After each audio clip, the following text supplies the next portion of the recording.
5:30. Tonight, an intense manhunt is expanding across 2 states for a man known as the Bus Bandit.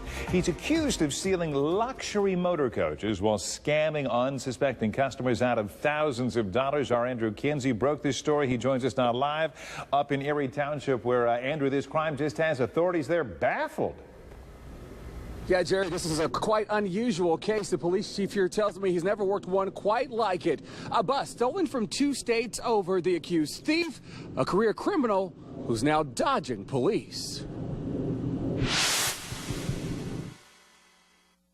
He a crooked thief.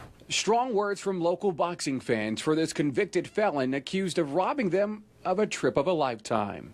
Oh, he should be penalized. Maybe jail time. The group had a signed contract to travel on this charter bus to Brooklyn, New York 2 weeks ago to watch hometown hero Robert Easter Jr. defend his world title in prime time. But the bus driver never showed up. The group left stranded in the parking lot of this Toledo Home Depot in the wee hours of the morning. And he stopped calling and answering his phone. We called every bus company in the city and was not able to get a bus. The fans out of luck and out of hundreds of dollars. We gave him $2,200 initially. Has he returned your money to you? Nothing at all. In a desperate search for answers, the trip organizer contacted me to investigate the so-called bus driver, Derek Jones, and his questionable business practices. Do you think he could be doing this to other people? Yes. Actually, from the grapevine, I think he already got some other people on the hook right now. Just taking their money? Taking their money. A background check on Jones uncovered a criminal past with convictions dating back more than 30 years in Lucas County. The most recent in 2015. He served time behind bars for receiving stolen property, a $100,000 luxury bus out of Illinois, a crime he's been convicted of before.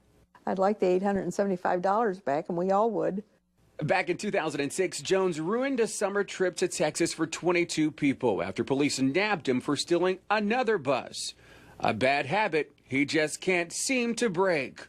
While investigating, I discovered the bus Jones promised to use to get these boxing fans to New York was also stolen. Mineral County Central Dispatch, Operator 4. Hey, Operator, this is Andrew Kinsey from WTOL 11. How are you? I tipped off police to where the bus was located, a mechanic shop in Monroe, Michigan, nearly 500 miles away from where it was reported stolen outside of Nashville, Tennessee. It's kind of weird. This thing's only been sitting here a half hour and they show up. These guys are on the job. Police say Jones tried to cover his tracks by stripping the VIN number from the bus, but other evidence they found was enough to issue a warrant for his arrest. I would have never thought that was a stolen bus or he was into some stealing buses. A shocking turn of events for this trip organizer who says he's learned an important lesson. Do a little more investigation and go with a more reliable bus company. Now, Jerry, police here in Erie Township have been trying to track down Derek Jones for roughly a week. Oddly enough, he's contacted me several times today after we broke this story on WTOL.com, claiming he's innocent and has never stolen a bus, but he won't come here to clear his name. Tonight, there is a reward to help track him down through Crime Stopper Michigan. That number, 1-800-SPEAK-UP.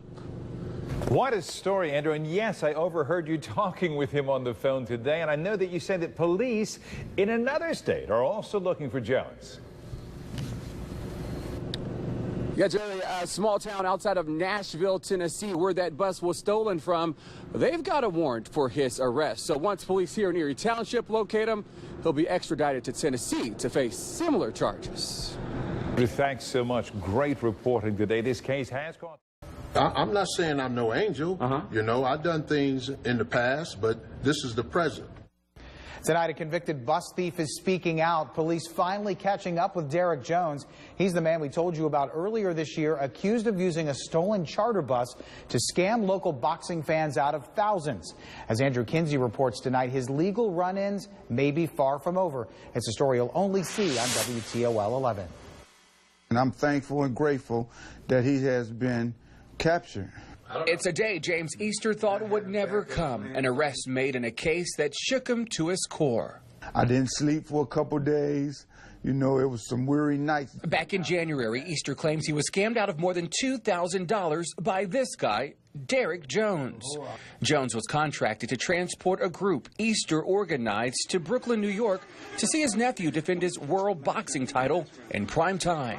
The bus driver never showed up. I soon uncovered why. This bus he had allegedly planned to use for the trip was stolen out of Tennessee. A tip to police led them right to it in Erie Township. Investigators say the VIN number had been stripped and stolen license plates out of Milan, Michigan had been slapped on it. The accused mastermind, Derek Jones. Forged license, 1 to 5 years. Michigan State Police nabbed Jones earlier this week in Romulus. He's the prime suspect in a case they're now investigating involving a stolen bus out of Williamsburg, Ohio. Are you guilty of stealing these buses? No, sir.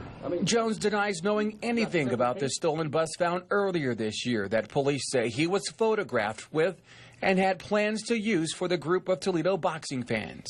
Not your signature, not your phone number, not your address on the document you gave to them? No. No. So there must be another Derek Jones. There's a John Johnson. John Johnson. They got his number. Oh, you heard him. He denies it. He's the wrong guy. Yes, and I don't think that theory is going to fly in court. Police say Jones' criminal convictions speak volumes. He was just released from prison back in November for receiving a stolen bus out of Illinois. His latest charges could send him back to prison for more than 10 years. He needs to face the music for this. While Easter doubts he'll ever get his money back, he is content with knowing that Jones is off the streets for now. I'm hoping the court system do something serious with him where he can look at himself in the mirror and know this thing is not right. Now, Jones is being held on a $50,000 bond. He's due back in court in 2 weeks. In downtown Toledo, Andrew Kinsey, WTOL 11.